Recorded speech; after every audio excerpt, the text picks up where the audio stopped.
Lisa Martinez floated through the curved hallway of Concordia Prime, her magnetic boots clicking against the metal floor with each step. The massive space station stretched for miles in every direction, home to thousands of alien species from across the galaxy. She had been Earth's ambassador here for 2 years now, but the sight of so many different creatures still amazed her. Today felt different, though. Emergency lights flashed red along the walls, and aliens hurried past her with worried expressions. Some spoke in clicking sounds, others in musical tones she could not understand. Her translation device worked overtime, picking up fragments of conversations about war and danger. The message had come to her quarters just an hour ago. All council members must attend an emergency session immediately. No exceptions. The tone was more urgent than anything she had seen before. In her time here, the council had debated trade agreements and border disputes, but never with this level of panic. Lisa reached the main assembly hall and stopped in shock. The enormous chamber, designed to hold representatives from 10,000 worlds, was completely full. Every seat was taken. She had never seen anything like it. Usually only a few hundred species bothered to attend regular meetings. Today, beings she had never seen before filled every available space. At the center of the hall stood a tall, crystal-like figure. High Chancellor Vex of the Zephyrians rarely appeared at council meetings in person. His species was ancient, older than most civilizations in the galaxy. When he spoke, others listened. Today, his usual calm was gone. Even through his crystal body, Lisa could see something like fear. Fellow beings of the council, Vex's voice rang out across the chamber, translated into thousands of languages simultaneously. We face a threat unlike any in our recorded history. The Void Syndicate has begun their harvest of the Outer Rim territories. 17 star systems have gone dark in the past month. Entire worlds stripped of all life. Murmurs of fear rippled through the crowd. Lisa had heard whispers about the Void Syndicate before, but always as a distant threat. Machine intelligences. From beyond known space, they converted organic matter into computing power. Most council members thought they were just stories. We have confirmed reports, Vex continued. The Syndicate's harvester ships are real. They are coming toward the core worlds. Our combined fleets have engaged them 3 times. Each time we have lost ships while they have grown stronger. The chamber fell silent. Lisa felt her heart beating faster. This was not just another council debate. This was about survival. However, Vex said, his voice taking on a strange tone, that is not why we have called this emergency session. We are here to vote on a motion that has never been proposed in council history. A motion supported by every single faction, every political group, every species alliance. Lisa leaned forward in her seat. Around her, alien delegates did the same. The motion is simple, Vex announced. We formally request that the species of Earth remain neutral in the coming conflict with the Void Syndicate. We ask that humans take no part in this war. The words hit Lisa like a physical blow. She sat back in her chair, stunned. In 2 years as Earth's ambassador, she had worked to convince the Council that humans deserved a place in galactic affairs. She had argued that Earth's military could help defend peaceful worlds. Now, when the galaxy faced its greatest threat, they wanted humans to stay away. The vote is now open, Vex said. What followed was the most unified vote in Council history. Species after species stood to voice their support. The Korthak hegemony, warriors who respected strength above all else, voted yes.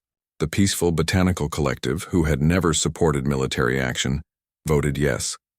Even the mysterious energy beings from Sector 7, who rarely participated in council affairs, emerged from their dimensional space to cast their vote. Yes, yes, yes. The votes kept coming. Lisa watched in growing confusion as her translation device struggled to keep up with the reasons given. The words made no sense to her. Human capacity for escalation beyond rational limits. Documented instances of agricultural warfare. Strategic thinking across generational timescales. A delegate from the Altarian Defense Force stood up. Lisa knew them well. They were good people dedicated to protecting civilian populations. Their representative, a blue-skinned humanoid named Kel, had become something of a friend. "The humans must remain neutral," Kel said, his voice shaking slightly. "We have studied their military history. Their conflicts follow patterns we do not understand. They do not fight for resources or territory like normal species.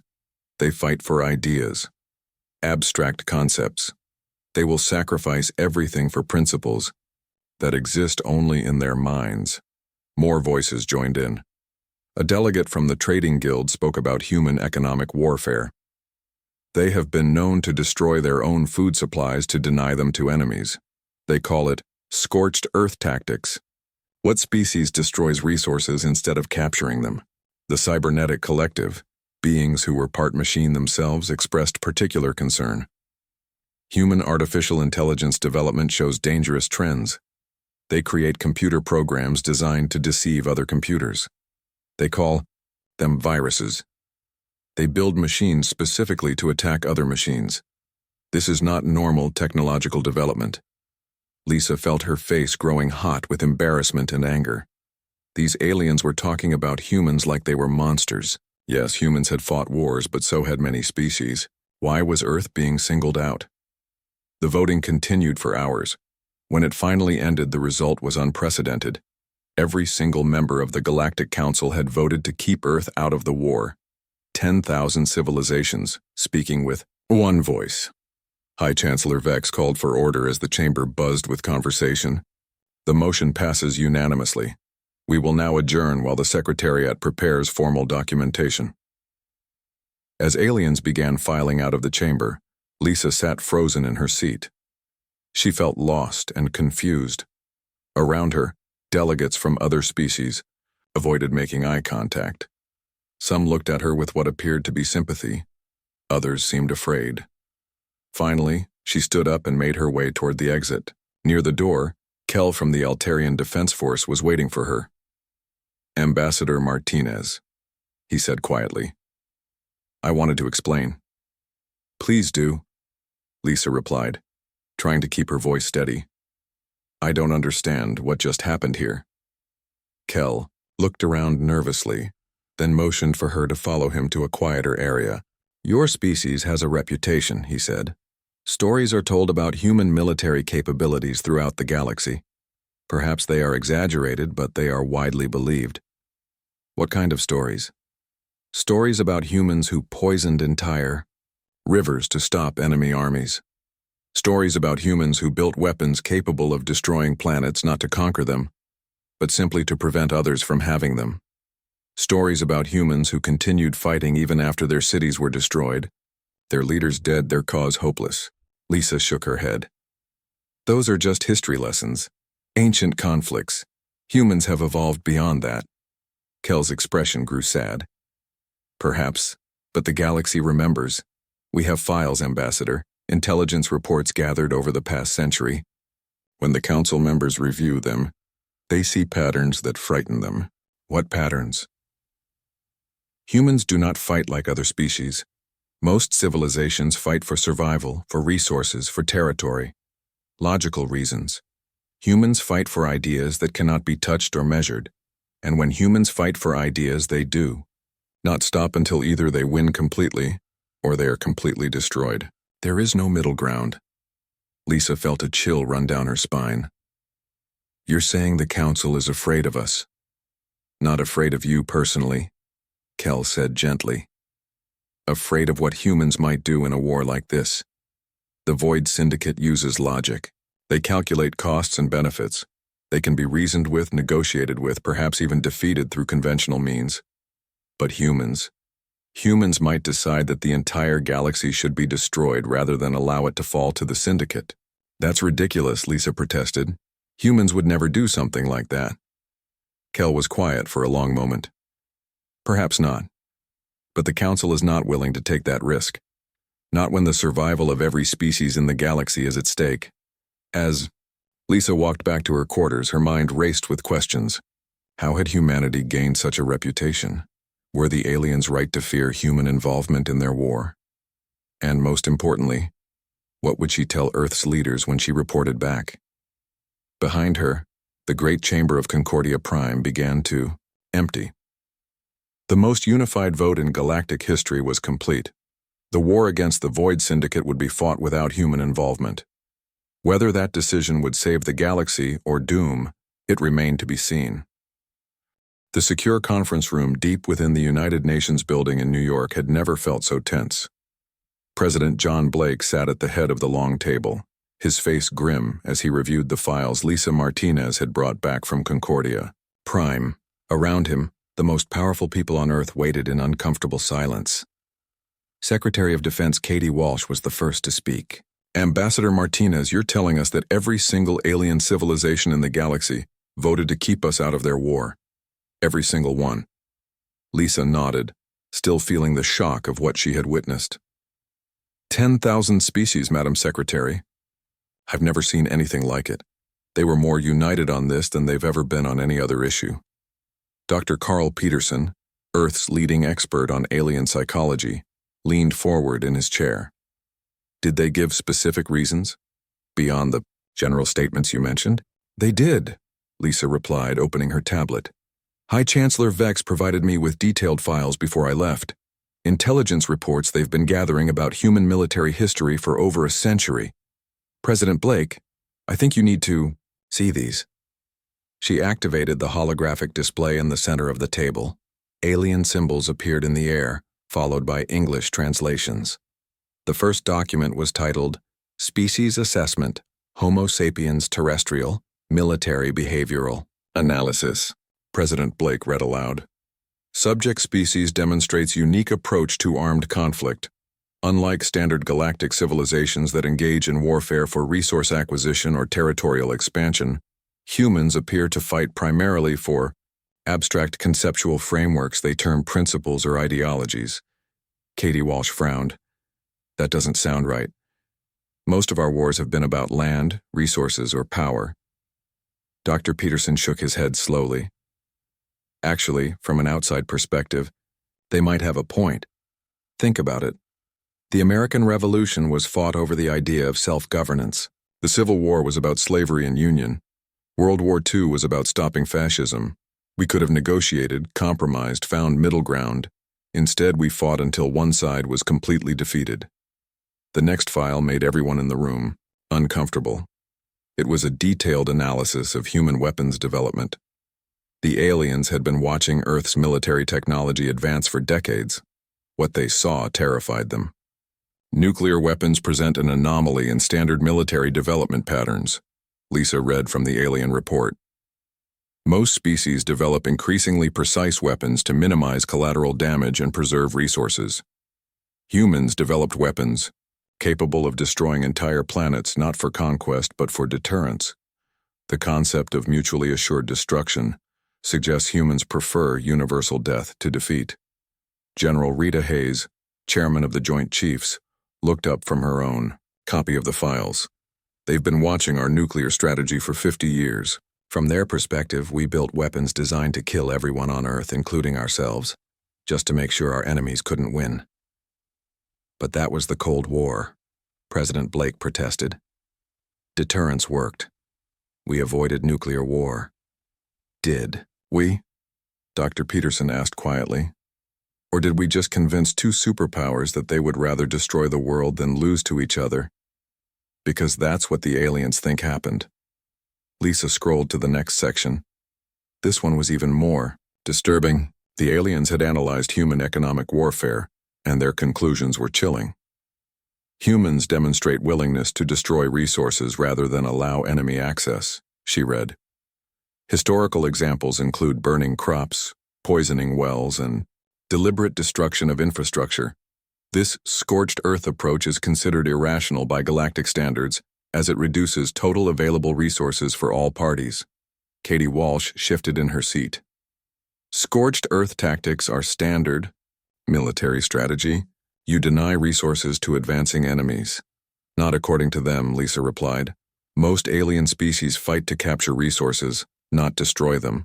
The idea of burning your own food supplies to keep them away from enemies is considered insane. They can't understand why anyone would choose to starve rather than surrender. The files kept getting worse. The aliens had documented human psychological warfare, propaganda techniques, and what they called mimetic weapons. They were particularly disturbed by human use of music and art in military contexts. Humans employ cultural elements as psychological weapons, one report stated. They broadcast music during combat operations and use artistic symbols to demoralize enemies. This suggests integration of creative and destructive impulses at a fundamental level. Dr. Peterson rubbed his temples. They're talking about things like playing loud music during the Panama invasion, or psychological operations using cultural symbols. From their perspective, we weaponized our own creativity. President Blake looked around the table. Are we really that different from other species? According to these files, yes, Lisa answered. Most galactic civilizations evolved from prey species. They developed intelligence to avoid predators and find food. Their approach to conflict is basically about survival. We evolved as hunters. Our approach to conflict is about eliminating threats completely. General Hayes pulled up a new document on her tablet. This one's about our space program. They've been monitoring our satellite networks and missile defense systems. Listen to this. Human space technology development shows concerning dual-use capabilities. Systems described as exploration or communication tools demonstrate clear military applications. The species appears incapable of separating peaceful and aggressive technologies. That's not fair, Katie Walsh said. Rockets that can launch satellites can also launch missiles. That's just physics. But they don't see it that way, Dr. Peterson explained. Most alien species develop space travel for exploration and trade. We developed rockets during World War II to bomb London. Our entire space program grew out of weapons research. From their perspective, humans went to the moon using military technology. Lisa scrolled to the final section of the files. This one made her hands shake as she read it. Most disturbing, she said quietly, is their analysis of human artificial intelligence research. They think we're trying to build machines that can wage war better than we can. The room fell silent. Everyone knew about the military applications of AI research, but seeing it through alien eyes was sobering. They've been monitoring our computer networks, Lisa continued. They know about our research into autonomous weapon systems, cyber, warfare capabilities, and military AI. From their perspective, we're not just building tools. We're creating digital versions of ourselves, with all our aggressive instincts intact. President Blake leaned back in his chair. So they think we're a species of warriors who build weapons out of everything we touch, fight wars over ideas instead of resources, and would rather destroy the galaxy than lose a conflict. That's exactly what they think, Lisa confirmed. Katie. Walsh looked at the files spread across the table. The question is, are they wrong? Dr. Peterson was quiet for a long moment. I've spent 20 years studying human psychology and alien behavior patterns. The uncomfortable truth is that they're not entirely wrong. We are different. We do approach conflict differently than most species they've encountered. But that doesn't make us monsters, General Hayes protested. No, Dr. Peterson agreed. But it does make us unpredictable. And in a war against machine intelligences that operate on pure logic, unpredictability might be exactly what's needed. President Blake stood up slowly. The galaxy is facing an existential threat. These Void Syndicate machines are harvesting entire star systems. Billions of lives are at stake, and they want us to sit on the sidelines because they're afraid of what we might do. The question is, Katie Walsh said, do we respect their wishes or do we get involved anyway? Lisa looked around the room at the faces of Earth's leadership. There's something else, she said. High Chancellor Vex mentioned that they have older files, historical records from ancient civilizations.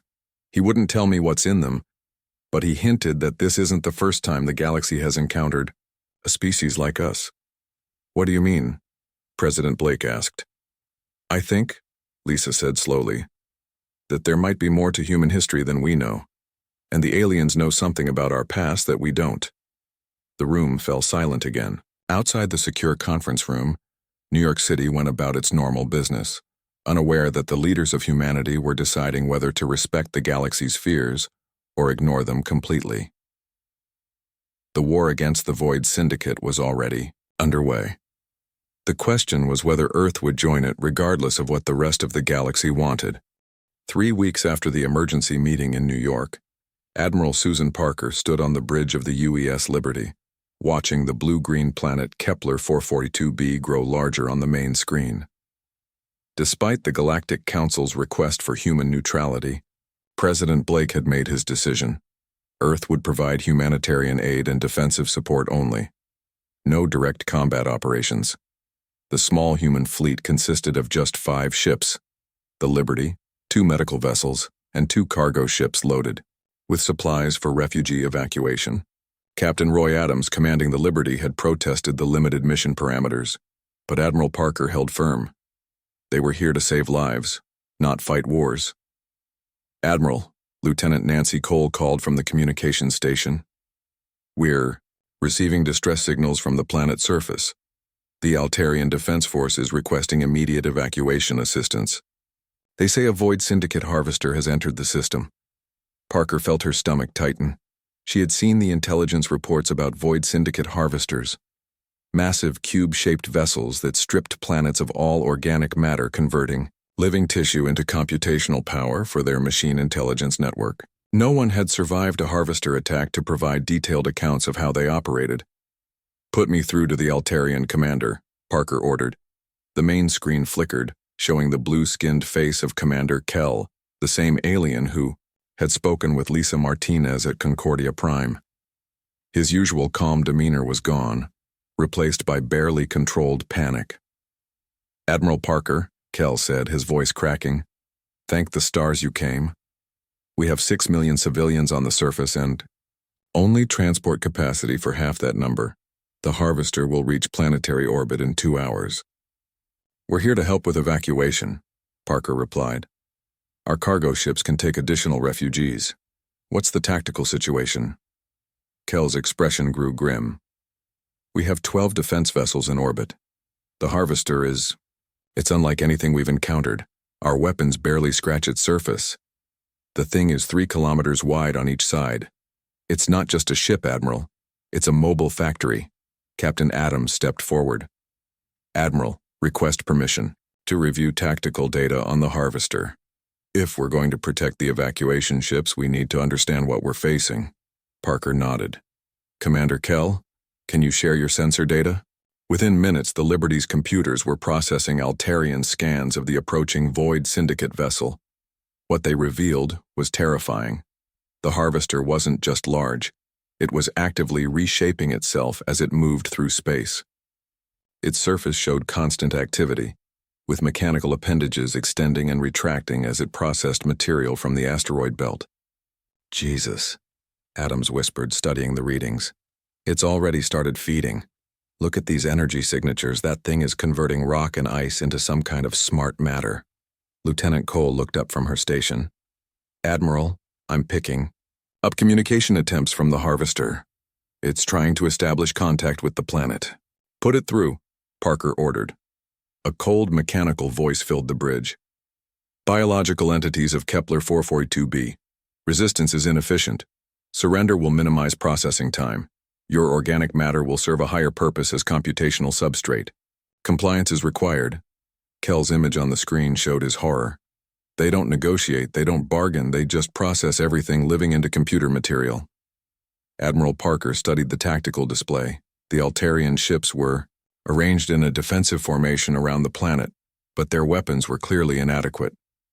She had orders to avoid combat, but watching 6 million people get turned into computer components wasn't something she could stomach. "Captain Adams," she said quietly, "what would it take to damage that thing?" Adams was already running calculations. "Conventional weapons won't work. Its adaptive shielding adjusts to whatever hits it. But Admiral, our orders are to provide defensive support," Parker said firmly. "If that thing threatens refugee ships, we defend them." The next hour passed in tense preparation. Refugee ships began launching from the planet's surface, packed with Altarian civilians. The human cargo vessels moved into position to receive additional evacuees. Meanwhile, the harvester continued its approach, growing larger and more menacing with each passing minute. "Admiral," Cole reported, "the Harvester has begun extending collection beams toward the planet. They're targeting the major cities." On the main screen, they could see thin lines of energy reaching down from the cube-shaped vessel. Where the beams touched the planet's surface, everything began to dissolve. Buildings, vegetation, even the ground itself started breaking apart at the molecular level. "Altarian Defense Force is engaging," Adams announced. "They're trying to draw the Harvester's attention away from the population centers." The alien ships opened fire with everything they had. Plasma cannons, particle beams, and missile salvos struck the Harvester's surface. For a moment, the collection beams stopped as the Harvester's systems redirected energy to its shields. But within seconds, the beams resumed their work, now targeting the Altarian ships themselves. 3 Altarian vessels destroyed, Cole reported. "The Harvester is adapting to their weapon frequencies." That's when Captain Adams had his idea. "Admiral, what if we don't try to destroy it? What if we feed it something it can't process?" Parker turned to him. "Explain." "Look at these scans," Adams said, pointing to his display. "The Harvester processes organic and metallic compounds into computational matter. But what if we gave it something toxic? Something that would poison its conversion systems?" "What did you have in mind?" Adams smiled grimly. "We dump our nuclear waste into its collection beams. Our reactors have been generating radioactive material for weeks. Instead of trying to fight the thing, we contaminate its food supply." It was crazy enough to work. The human ships quickly ejected their nuclear waste containers directly into the Harvester's collection beams. The radioactive material was immediately sucked into the alien vessel's processing chambers. For several minutes, nothing happened. Then the Harvester's movements became erratic. Its collection beams flickered and died. Warning signals in machine language began broadcasting from the vessel. "It's working," Adams said excitedly. "The radioactive contamination is causing cascade failures in its processing systems." But the Harvester wasn't finished. Instead of retreating, it began targeting the human ships directly. Massive energy beams lanced out from its surface, striking the Liberty's shields. "Hull breach on Deck 7, Cole reported. "Shields down to 60%. Admiral Parker made her decision. "All ships, this is Parker. Begin immediate evacuation of remaining civilians. Liberty will engage the Harvester to buy you time." "Admiral," Adams protested. "Our orders were to avoid direct combat." "Our orders were to save lives," Parker replied. "And that's exactly what we're going to do." The Liberty turned toward the massive Harvester, its weapons charging. But Adams had one more idea. "Admiral, what if we don't just attack it? What if we really give it something to process?" Parker looked at him questioningly. "We ram it," Adams said simply. "Full speed, nuclear reactor set to overload. We feed ourselves to the thing, but we make sure we give it indigestion." The plan was insane. It was also completely against regulations, military doctrine, and common sense. Admiral Parker considered it for exactly 3 seconds. "Do it," she ordered. "All hands, abandon ship. Repeat, all hands to escape pods immediately." The next 10 minutes were chaos as the Liberty's crew evacuated while Captain Adams remained at the helm, piloting the ship toward the Harvester at maximum speed. The alien vessel's defenses tried to stop them, but the Liberty's momentum carried it forward. At the last moment, Adams ejected in an escape pod as the Liberty, its reactor critical, smashed into the Harvester's collection bay. The explosion that followed wasn't just nuclear. It was the complete conversion of the ship's mass into energy within the Harvester's own processing chamber. The result was spectacular. The Harvester, designed to process matter in controlled amounts, couldn't handle the sudden overload. Chain reactions spread throughout its systems.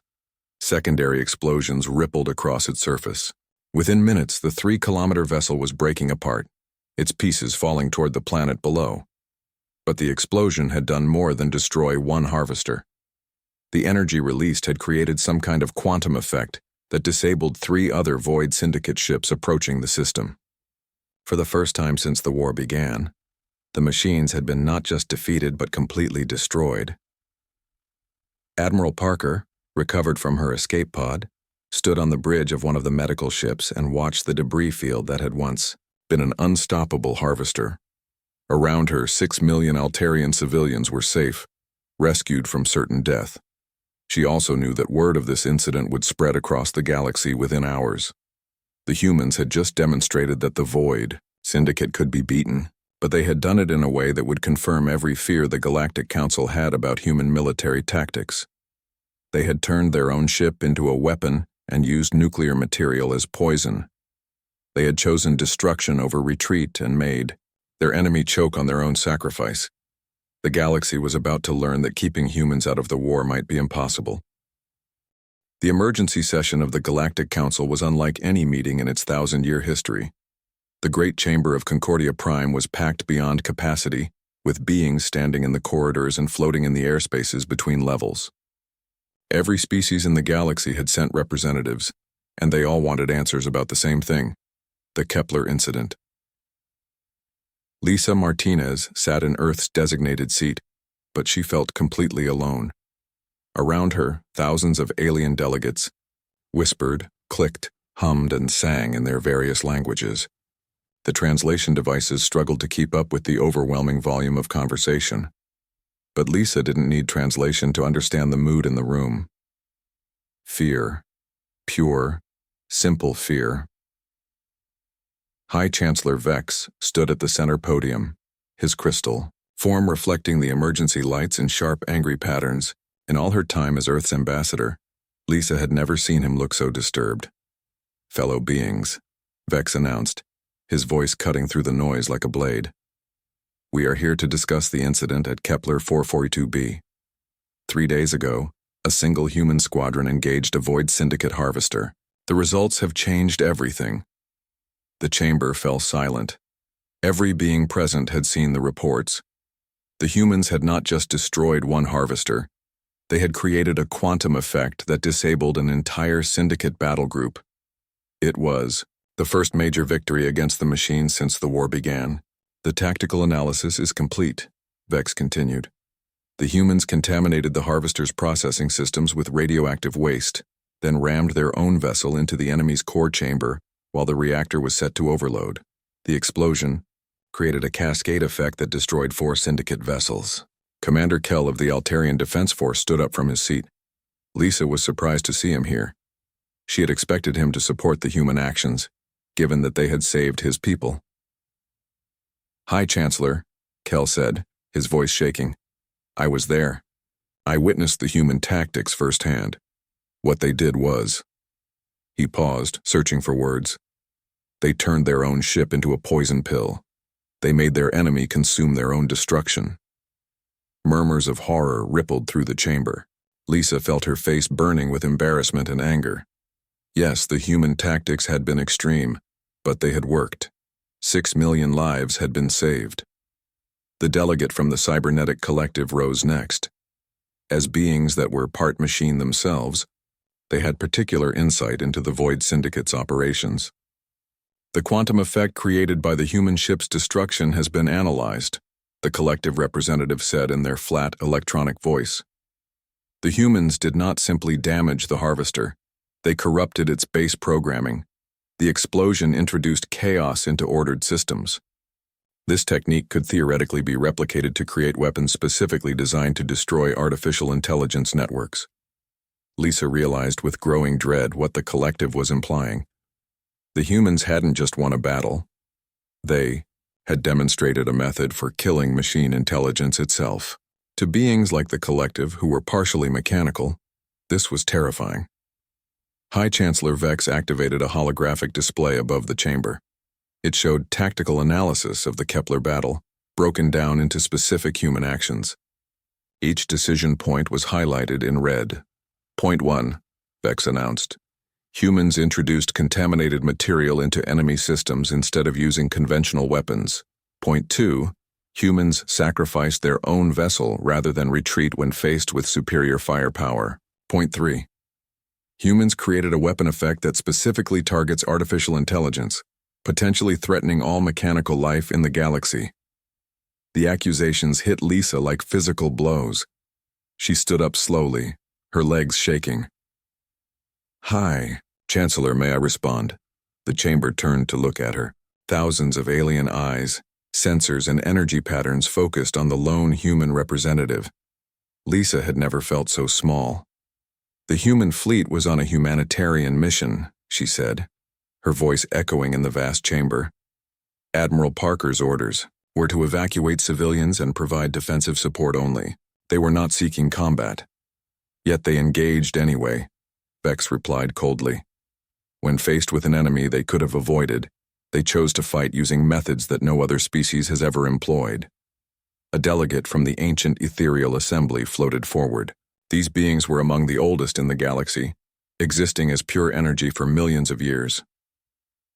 "Young human," the ethereal said, its voice like wind through crystal, "we have consulted the deepest archives, records from civilizations that vanished before your son was born. The tactics your species employed at Kepler have been seen before." Lisa felt her heart stop. "What do you mean?" "Long ago, at the edge of known space, there was a war. A species arose that fought as yours fight now. They made weapons of everything they touched. They turned their own bodies into instruments of destruction. They preferred annihilation to defeat." The chamber was completely silent now. Even the background hum of the station's life support systems seemed to fade away. "What happened to them?" Lisa asked, though she dreaded the answer. "They won," the ethereal replied. "They defeated their enemies so completely that nothing remained of either side. Systems burned. Worlds died. The very fabric of space was scarred by their final battle. In the end, the survivors chose exile rather than risk such destruction again." High Chancellor Vex stepped forward. "The genetic analysis is complete, Ambassador Martinez. Humans are descendants of that ancient warrior species.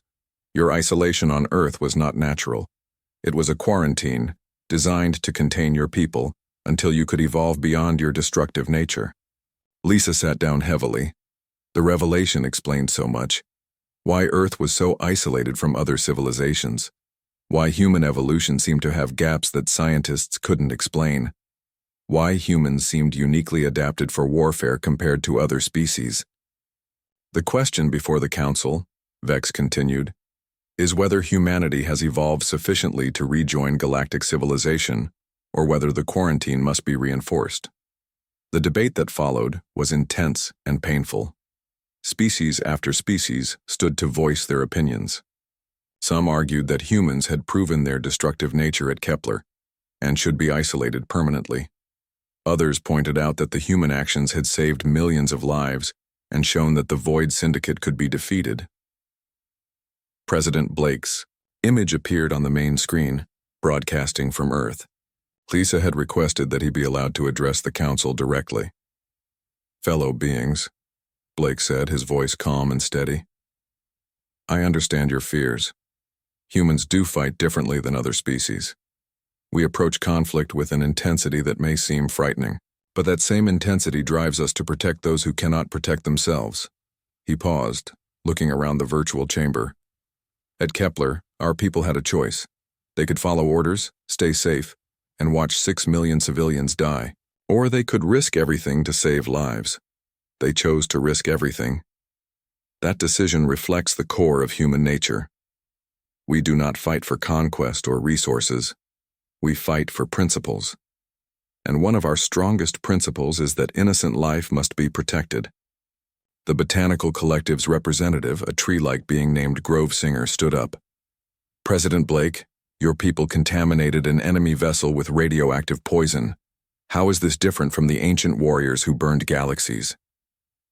Blake was quiet for a moment. "Because, Grove Singer, we didn't poison the galaxy. We poisoned one enemy ship to save 6 million of your allies. The ancient warriors you speak of fought for destruction. We fight for preservation." The vote that followed was not unanimous like the previous one. The Council split into 3 factions. The isolationists, led by the Cybernetic Collective, voted to reinforce Earth's quarantine. The integrationists, including the Altarian Defense Force and several other species that had lost worlds to the Syndicate, voted to fully incorporate humanity into the Galactic Military Command. The moderates, led by High Chancellor Vex himself, proposed a compromise. Humans would be allowed to participate in the war against the Void Syndicate, but only in advisory roles and under strict council oversight. The moderate position won by just 12 votes out of 10,000. Lisa felt a mixture of relief and frustration.